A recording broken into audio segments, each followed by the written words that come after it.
व हाज़रीन सामीन, आपने तकरीबन नमाज मगरिब के बाद से ही अब तक मुख्तलिफ शोरा नात खां से नातो मनक़बत के उम्दा अशआर आपने समाअत की और कई बयानात भी आपने समाअत की। बिलखुसूस मौलाना इमरान अशरफी साहब क़िबला का बयान आपने बड़े ही वलवला खेज अंदाज में खुसूसियत के साथ आपने उसे समाअत किया। हम मुहिब्बीन अहले बैत, हम अहले बैत को चाहने वाले, अहले बैत से मोहब्बत करने वाले, आले अहले बैत के दर के गुलाम, हम यही चाहते हैं कि बस कोई नबी और आले नबी का जिक्र करता रहे और हम यूं ही सुनते रहे, कोई चर्चा करता रहे, जिक्र करता रहे और वक्त कटता रहे। बस इसी जिक्र, इसी फिक्र और इसी मशगूलियत में जिंदगी गुजर जाए, इससे बढ़ करके कोई और चीज नहीं हो सकती। क्योंकि हम नबी और आले नबी से मोहब्बत करने वाले हैं, हम दरे वारिस के गुलाम हैं, सगे वारिस हैं और हमने उस दर से यही सीखा है, यही जाना है कि अपने दिल में, अपने ईमान में हर तरह से नबी और आले नबी की मोहब्बत को बिठाना है और इसी मोहब्बत पर हमें जिंदा रहना है। और दुआ यही है कि इसी मोहब्बत पर अल्लाह हमें मौत भी अता फरमाए। लिहाजा इस जश्न वारिस पाक में आप तशरीफ लाए हैं तो मोहब्बत के साथ बैठे। यहाँ पर एक तरफ कादरी मैखाना है तो दूसरी तरफ चिश्ती जाम भी है। एक तरफ आपको बयानात के कुरान और हदीस की रोशनी में जो बयानात और जिक्र सुनाए जा रहे हैं तो दूसरी तरफ एक मैखाना भी है और उस मैखाने से जाम भी पिलाया जाएगा। अभी आप इस महफिल से फारिग होने के बाद आप मार्फत के वो अशआर और मार्फत की उस महफिल में शामिल होंगे जहां इश्क को जगाया जाता है, बेदार किया जाता है और जिस महफिल में बैठ करके बहुत से अल्लाह वालों ने मार्फत की वो बारीकी और उस मकाम और खुसूसियत को हासिल किया है जो आम बयानात की महफिल से हासिल नहीं हो सकते। तो लिहाजा यहाँ दोनों तरह के जाम पिलाए जाएंगे और आप मुकम्मल बेदारी के साथ बैठे। जो हजरात इधर उधर टहल रहे हैं, जरूरियात से गए हैं, वो भी अपनी जरूरियात से फारिग होकर के महफिल पाक में आए, क्योंकि अभी मेरे बाद नातो मनक़बत के अलावा एक निहायत ही अहम और अजीम खिताब आपको समाअत करनी है, जिस खिताब के लिए मेहमान खुसूसी के हैसियत से हाजिर है हजरत अल्लामा मौलाना मुफ्ती डॉक्टर इकबाल अहमद वारसी साहब, जो स्टेज पर जलवाबार हैं और आप इनके बयानात समाअत करेंगे इंशाअल्लाह। तो आइए कुछ अर्ज़ो मारूफ से कबल नबी और आले नबी की बारगाह में मोहब्बत और अकीदत के साथ दुरूद व सलाम का नजराना पेश कर लीजिए और पढ़िए अल्लाहुम्मा सल्ली अला सय्यदिना मौलाना मुहम्मद मादन जुद वल करम बारिक वसल्लिम सल्लु अलैहि सलातु व सलाम अलैका या हबीबी या रसूलुल्लाह सल्लल्लाहु तआला अलैहि व आलिहि वसल्लम। हुजूर सरकार बाबा बेदम शाह वारसी निहायत ही उम्दा अंदाज में बयान करते लिखते हैं कि नाकाम को कामयाब करने वाले, नाकाम को कामयाब करने वाले, कतरे को दुर्रे खुशाब करने वाले, बेदम की भी किस्मत का सितारा चमका, बेदम की भी किस्मत का सितारा चमका, ऐ जर्रे को आफताब करने वाले, ऐ जर्रे को आफताब करने वाले। इसी तनाजुर में नात के चंद अशआर आपकी समाअत के हवाले कर रहा हूं। किसी शायर ने नात लिखने का हक अदा करने की कोशिश की है। यूं तो हस्सान भी आए और बड़े बड़े शोरा आए, इन्होंने कोशिश की कि नबी की नात का हक अदा कर दे, तो वो नहीं कर सके और कर भी नहीं सकते। लेकिन बहरहाल शायर ने कोशिश की है, जरा समाप्त करें। कहते हैं इल्हाम की रिमझिम कहीं बख्शिश की घटा है, इल्हाम की रिमझिम कहीं बख्शिश की घटा है, ये दिल का नगर है कि मदीने की फजा है, ये दिल का नगर है कि मदीने की फजा है। और कहते हैं आयात की झुरमुट में तेरे नाम की मसनद, या रसूल अल्लाह, आयात की झुरमुट में तेरे नाम की मसनद, लफ्जों की अंगूठी में नगीना सा जड़ा है, लफ्जों की अंगूठी में नारे तकबीर, नारे तकबीर, नारे रिसालत, नारे रिसालत, नारे हैदरी, नारे हैदरी। फैजाने वारी से पाक, फैजाने वारी से पाक, फैजाने औलिया अल्लाह, फैजाने औलिया अल्लाह। या वारिस, या वारिस, या वारिस। कहते हैं शायर आगे कि खुर्शीद तेरी राह का भटकता हुआ जुगनू।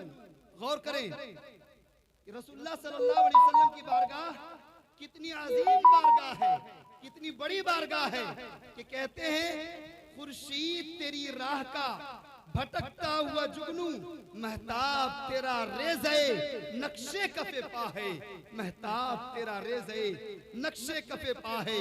या रसूल अल्लाह यासीन, या रसूल अल्लाह यासीन तेरे इसमें गिरामी का ज़मीमा, यासीन तेरे इसमें गिरामी का ज़मीमा है, नून तेरी मदह कलम तेरी सना है नून तेरी मदह कलम तेरी सना है। और आगे लिखते हैं कि खालिक ने कसम खाई है उस शहर अमा की, ला उक़सिमु बिहाज़ल बलद, खालिक ने कसम खाई है उस शहर अमा की, जिस शहर की गलियों ने तुझे विर्द किया है, जिस शहर की गलियों ने तुझे विर्द किया है। और एक बार तेरा नक्शे कदम चूम लिया था, आका कायनात मेराज में तशरीफ ले गए। कहते हैं कि एक बार तेरा नक्शे कदम चूम लिया था, अब तक ये फलक शुक्र के सजदे में झुका है, अब तक ये फलक शुक्र के सजदे में झुका है। और बड़ी तेजी के साथ आखिरी शेर पेश कर रहा हूं कि या रसूल अल्लाह अब और बयां क्या हो किसी से तेरी मिदहत, या रसूल अल्लाह अब और बयां क्या हो किसी से तेरी मिदहत, ये कम तो नहीं है कि तू महबूब खुदा है, ये कम तो नहीं है कि तू महबूब खुदा है। ऐ गुंबद खजरा के मकी, ऐ गुंबद खजरा के मकी मेरी मदद कर, ऐ गुंबद खजरा के मकी मेरी मदद कर, या फिर ये बता कौन मेरा तेरे सिवा है, या फिर ये बता कौन मेरा तेरे सिवा है। अब आखिरी में पंजतन पाक की मनकबत के चंद अशार पेश करके अपनी गुफ्तगू आगे बढ़ाता हूं बड़ी तेजी के साथ। शायर हैं जनाब अशरफ साहब बदायूनी, इन्होंने पंजतन पाक के मनकबत में मनाकिब में ये चंद अशार लिखे हैं। गौर करें, कहते हैं आओ अब करते हैं चर्चे पंजतन के नाम के, आओ अब करते हैं चर्चे पंजतन के नाम के, गाड़ दे हर समत झंडे पंजतन के नाम के, गाड़ दे हर समत झंडे पंजतन के नाम के। और खाह कुरान हो या तौरेतो इंजीलो जबूर, खाह कुरान हो या तौरेतो इंजीलो जबूर, खाह कुरान हो या तौरेतो इंजीलो जबूर, सब किताबों में है खुतबे पंजतन के नाम के, सब किताबों में है खुतबे पंजतन के नाम के। और कब्र में महशर में मीज़ानो सिरातो हौज पर, कब्र में महशर में मीज़ानो सिरातो हौज पर, हर जगह चलते हैं सिक्के पंजतन के नाम के, हर जगह चलते हैं सिक्के पंजतन के नाम के। और आगे लिखते हैं रूमी वो जामी हो, रूमी वो जामी हो या सादी हो या हाफिज हो वो, रूमी वो जामी हो, सादी वो हाफिज हो, वो सब ने लिखे हैं कसीदे पंजतन के नाम के, सब ने लिखे हैं कसीदे पंजतन के नाम के। और आगे शायर लिखते हैं कि ऐ खुदा फर्दे अमल मत देख, ऐ खुदा फर्दे अमल मत जांच, बस ये देख ले हम गुनहगार हैं, सिहकार हैं, खताकार हैं। शायर अपने बारे में हम सब की तरफ से ये लिख रहे हैं कि ऐ खुदा फर्दे अमल मत देख, बस ये देख ले है मेरे हाथों में झंडे पंजतन के नाम के, है मेरे हाथों में झंडे पंजतन के नाम के। और कलियरो बगदाद हो, देवा वो अजमेर हो, कलियरो बगदाद हो, देवा वो अजमेर हो, हर जगह बढ़ते हैं सदके पंजतन के नाम के, हर जगह बढ़ते हैं सदके पंजतन के नाम के। और आखिरी में शायर लिखते हैं कि हम भला क्यों माने ऐरो गैरों को वजह निजात, हम भला क्यों माने ऐरो गैरों को वजह निजात, हमको काफी है सहारे पंजतन के नाम के, हमको काफी है सहारे पंजतन के नाम के।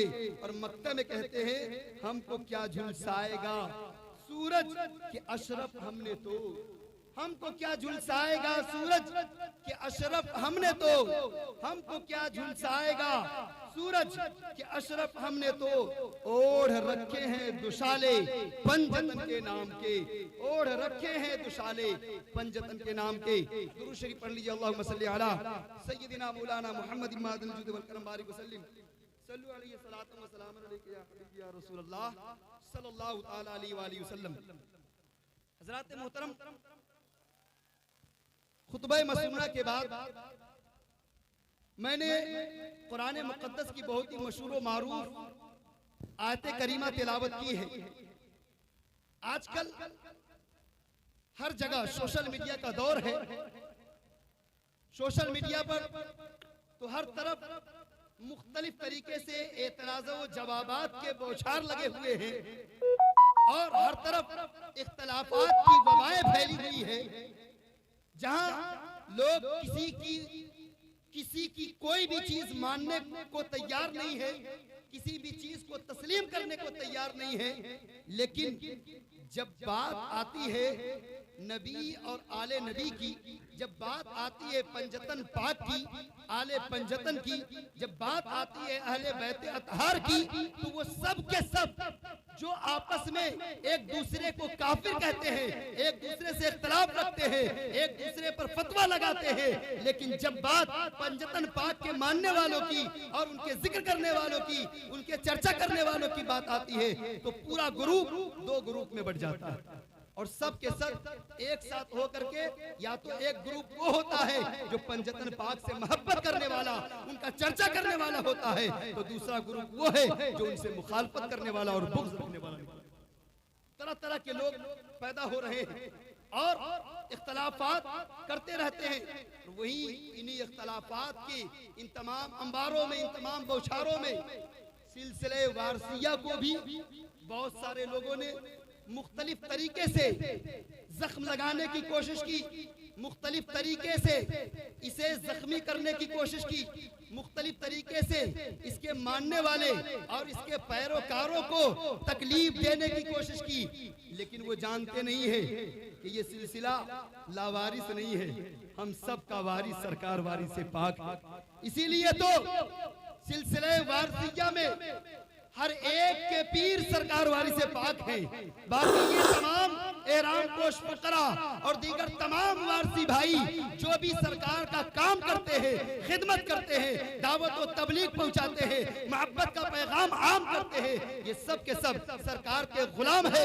ये रहबर है जो लोगों को रास्ता दिखा रहे हैं और सरकार के दरबार में लाते हैं और पंजतन पाक का पैगाम लोगों तक पहुंचाते हैं। वही पैगाम जो असल पैगाम है, जो हक पैगाम है, जो नबी कायनात सल्लल्लाहु अलैहि वसल्लम ने आम करने का हुक्म दिया, वही पैगाम ये फकरा पहुंचाते, वो मोहब्बत का पैगाम। तो सिलसिले वारसिया पर मुख्तलिफ तरीके से, मुख्तलिफ जिहत से एतराज करने की कोशिश करते हैं। इस महफिल पाक में आप आए हैं, हाजिर हुए हैं, तो यहाँ से कुछ लेकर के जाइए, कुछ सीख करके जाइए। पहले तो ये जानिए कि सरकार वारिस पाक किस अजीम हस्ती का नाम है, किस अजीम जात का नाम है। वो कौन सी जात है जिसे दुनिया सरकार वारिस पाक के नाम से जानती है। सरकार वारिस पाक आज़मल्लाहु ज़िक्रहू, ये कौन है ये जानिए। और यही पैगाम इस स्टेज से दिया जा रहा है। और फिर सरकार आलम पनाह वारिस पाक ने जो पैगाम दिया है, यानी पैगाम मोहब्बत, वो मोहब्बत का जाम यहाँ से लेकर के जाइए, तब जाकर के आपको इस उर्से वारसी में आने का सही तौर पे फायदा हासिल होगा। और सही तौर पे यहाँ से आप कुछ लेकर के जाएंगे। और जब फिर आपके सामने कोई किसी तरह से एतराज करेगा और ये कहेगा कि सिलसिले वारसिया में बैत नहीं होनी चाहिए, या सिलसिले वारसिया माज़अल्लाह सुख्त है, या सिलसिले वारसिया में लोग पीला पीला पहनते हैं, ये जायज नहीं है जो लोग कहते हैं, तो इसका जवाब क्या होगा। सिलसिले वारसिया में लोग ये काम करते हैं, लोग वो काम करते हैं, तो उनको बताने के लिए, उनको समझाने के लिए, उनको मुंहतोड़ जवाब देने के लिए आपके पास हथियार होना चाहिए। लेकिन जब आप सुनेंगे, बैठेंगे, समझेंगे, गौर करेंगे, जानने की कोशिश करेंगे, तब जाकर के आपको पता चलेगा कि ये बारगाह कौन सी बारगाह है।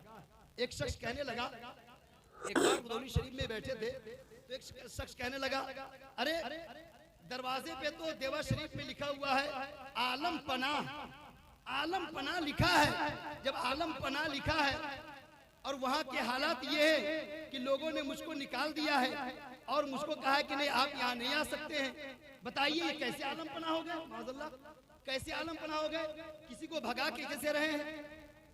और वो उसने अपनी गलती नहीं बताई, उसने अपनी कमी नहीं बताई, अपने काले करतूत नहीं बताए, बल्कि ये कहने लगे कि मैं वहाँ जाकर के पढ़ता था, वहाँ जाकर के गाता था, वहाँ जाकर के सिमा में हाजिर होता था और मुझको वहाँ के लोगों ने, वहाँ की कमेटी ने निकाल दिया, बताइए वो कैसे आलम पनाह हो गए। तो सबको पनाह देते हैं, वहाँ ईसाई, हिंदू, मुस्लिम, सिख, ईसाई सब आते हैं, सब अपने माथे टेकते हैं, अपनी मुरादें मांगते हैं और दामनों से, अपने दामनों को मुरादों से भर के वापस आते हैं। बताइए हमको निकाल दिया गया। तो हमको उसी वक्त फौरन ये बात ज़हन में आई, हमने कहा कि रसूल कायनात सल्लल्लाहु अलैहि वसल्लम से बढ़ करके कोई आलम पनाह नहीं हो सकता। रसूल कायनात सल्लल्लाहु अलैहि वसल्लम पूरे कायनात के लिए रहमत है और पूरे कायनात को पनाह देने वाले हैं। लेकिन आका सल्लल्लाहु अलैहि वसल्लम ने भी अपने दरबार से मरवान इब्न हकम को निकाल दिया था, क्योंकि उसके करतूत ऐसे थे, उसके काले कारनामे ऐसे थे कि आका सल्लल्लाहु अलैहि वसल्लम ने मरवान इब्न हकम को मदीने से निकाल दिया। और मरवान के बारे में कहा था कि ये गिरगिट का बच्चा गिरगिट है, और उसके बाद हकम को मदीने से निकाल दिया। हजरत अबू बकर ने भी आने नहीं दिया, हजरत उमर का दौर आया, उन्होंने भी मदीना आने नहीं दिया, क्योंकि नबी ने निकाला। इसी तरीके से आका सल्लल्लाहु अलैहि वसल्लम आलम पनाह है, फिर भी मस्जिद से नाम लेकर निकाला, फला उठ जाओ तुम मस्जिद से निकल जाओ, क्योंकि मुनाफिक है, फला मुनाफिक है मस्जिद से निकल जाओ, फला मुनाफिक है मस्जिद से निकल जाओ। एक एक का नाम लेकर के निकाल दिया। पता क्या चला, मालूम क्या हुआ, अगर आप मोहब्बत से आएंगे, अकीदत से आएंगे, तो आपको सरों पे रखा जाएगा, सीने से लगाया जाएगा। लेकिन दिल में बुग़्ज़ रख करके आएंगे, मुनाफिक करके आएंगे, तो आपको किसी भी दरबार से, ये अल्लाह वाले मुर्दा नहीं है, जिंदा है, जिस तरह पनाह देते हैं इसी तरह ये निकालना भी जानते हैं। लिहाजा वो जितने लोग वहां बैठे थे सब फौरन खामोश हो गए और कहने लगे वाकई ये जवाब बहुत सही आपने दिया कि जब रहमत दो आलम सल्लल्लाहु अलैहि वसल्लम, जो पूरी कायनात के लिए रहमत है, उसने भी हकम को और उसके बेटे मरवान को निकाल दिया था मदीने से। लिहाजा अगर हकम और मरवान वाला काम करेंगे तो आपको भी निकाला जाएगा। इसलिए ईमान वाला काम कीजिए, अहले ईमान वाला काम कीजिए, मोहब्बत वाला काम कीजिए, ताकि आपको मोहब्बत मिले। और जब मोहब्बत से मिलेंगे तो लोग आपको गले लगाएंगे, अपने सरों पे बिछाएंगे। तो मैं ये अर्ज कर रहा था कि मुख्तलिफ जिहत से इतराज करने की कोशिश करते हैं। पहले कुरान करीम की आयत करीमा का तर्जमा समाप्त कीजिए। रब इरशाद फरमाता है, इन्नल लज़ीना क़ालू रब्बुनल्लाह सुम्मा इस्तक़ामू ततनज़्ज़लु अलैहिमुल मलाइका। बेशक वो लोग, ये औलिया किराम का मकाम कितना अजीम है, कितना बुलंद है। कुरान साफ लफ्जों में कहता है इन्नल्लज़ीना क़ालू रब्बुनल्लाह, बेशक वो लोग जिन्होंने कहा हमारा रब अल्लाह है, सुम्मस्तक़ामू, फिर उस पर कायम हो गए, ठहर गए, इस्तिकामत इख्तियार कर ली, उनके पैर लड़खड़ाए नहीं, लग़ज़िश नहीं खाए, तो फिर अल्लाह आगे इरशाद फरमाता है सुम्मस्तक़ामू ततनज़्ज़लु अलैहिमुल मलाइका, तो उनके पास